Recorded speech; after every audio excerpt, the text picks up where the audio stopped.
BJP কর্মী অভিজিৎ সরকার খুনে supplementary chargesheet জমা করল কেন্দ্রীয় গোয়েন্দা সংস্থা। সিবিআই এর চার্জশিটে নাম উঠে এসেছে বেলেঘাটার তৃণমূল বিধায়ক পরেশ পাল সহ 2 তৃণমূল কাউন্সিলর স্বপন সমাদ্দার ও পাপিয়া ঘোষের। আগেই অভিজিৎ সরকারের পরিবার দাবি তুলেছিল যে তৃণমূলের শীর্ষ নেতৃত্বের নির্দেশেই খুন হতে হয়েছিল অভিজিৎ সরকারকে। এবার তাহলে কি সেই অভিযোগেই পড়ল শিলমোহর? পাশাপাশি চার্জশিটে নাম রয়েছে কয়েকজন পুলিশেরও। নাম উঠে এসেছে তৎকালীন নারকেলডাঙ্গা থানার ওসি শুভজিৎ সেন, এসআই রত্না সরকার ও থানার হোমগার্ড দীপঙ্কর দেবনাথের।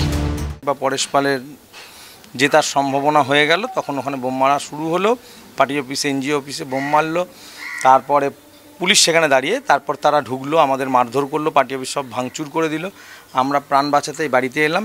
তখন আমার ভাই ওই ভিডিওটা করছিল, লাইভ ভিডিও যেটা আছে সেটা করার পরে শেষ হতে না হতেই ওরা দরজা ভেঙে ঢুকে গেল। ঢুকে গিয়ে আমাকে, মাকে, ভাইকে মারধর করলো এবং ভাইয়ের গলায় ওই তার দিয়ে টানতে টানতে নিয়ে গিয়ে এখানে পিটিয়ে পিটিয়ে মাথা মুখ থেতো করে মেরে দিল। মানসিক একটা শান্তি পেয়েছি। প্রথম ধাপ আইনের এগিয়েছি। এই আসামিগুলো যবে ফাঁসি হবে আর যাবজ্জীবন কারাবাস হবে তবে আমরা খুশি হব। ভয় তো লাগবেই। মাও কালকে দিয়ে সব কান্নাকাটি করছে যে এত বড় গুন্ডা, তার আগেই তো ধমকি দিয়ে গেল যে কোনো মুহূর্তে অ্যাক্সিডেন্ট করে আমাদের মারবে। হতেই পারে, কিন্তু ভয় পেয়ে তো লাভ নেই, লড়তে তো আমাদের হবেই। নির্বাচনের আগে চার্জশিটে নাম নিয়ে বিজেপিকে বিঁধেছে 30 নম্বর ওয়ার্ডের কাউন্সিলর পাপিয়া ঘোষ। সিবিআই এর চার্জশিটে নাম উঠে আসা নিছকে নির্বাচনের আগে বিজেপির চক্রান্ত বলে দাবি তাঁর। একই দাবি করেছেন মেয়র পরিষদ স্বপন সমাদ্দার।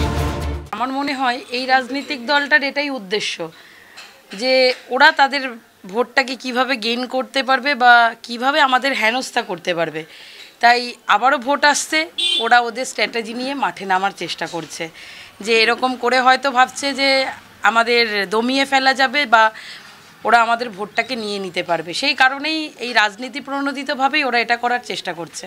তা না হলে ইলেকশন আসার আগেই ওরা একটা করে দামামা সৃষ্টি করে। এটা বোধহয় ওদের দলের স্ট্র্যাটেজি।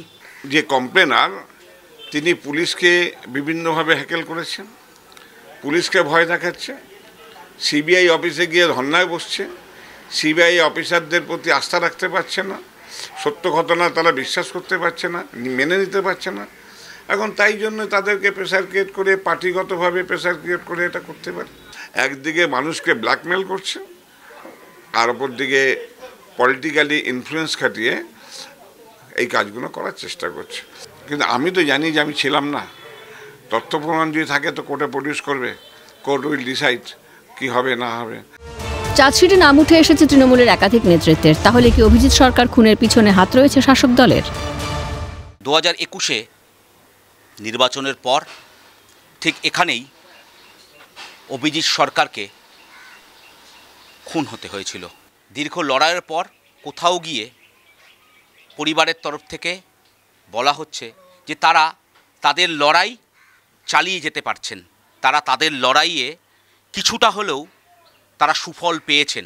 সালটা বদলেছে, সময়টা বদলেছে, কিন্তু আজও কোথাও গিয়ে পরিবারের লোকেরা তারা আশাবাদী যে আগামী দিনে তারা সঠিক বিচার পাবেন। ক্যামেরায় সুরজিৎ প্রামাণিকের সঙ্গে শুভজিৎ দে, ক্যালকাটা নিউজ, কলকাতা।